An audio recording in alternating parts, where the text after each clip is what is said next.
Invite చేయాల్సిందే. వారం అంతా కలిపి ఒక కస్టమర్ తీసుకురండి.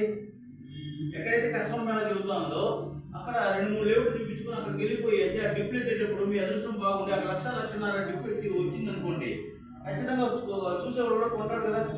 మనం కూడా ఈరోజు బుక్ చేస్తున్నాం, మనం కూడా ఏ విధంగా వస్తుందేమో ఒక ఆశ పుడుతుంది.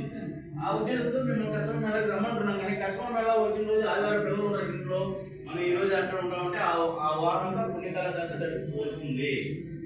వారం అంతా ఫాలో చేసుకునేది ఎట్లయినా సరే నలుగురిని ప్లాన్ చేసుకోండి. నలుగురిలో ఒక్కరు ఇద్దరైనా ఓకే అవుతారు. ఆదివారం ప్లాన్ చేసుకోవాలి. ఆదివారం లేకుండా మీ పిల్లలతో ఉంటాము,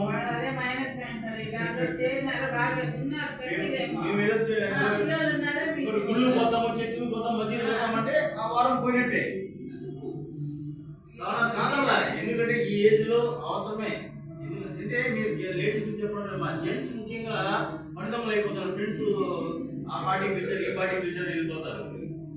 మనం ఆదివారం పూట ఎంత నిష్ఠగా ఉండి ఎంత నికాసుగా ఉంటే అంత మనకు ఫలితం ఇస్తుంది. ఎందుకంటే సూర్యుడు చాలా పవర్ఫుల్, ప్రత్యక్ష దైవం.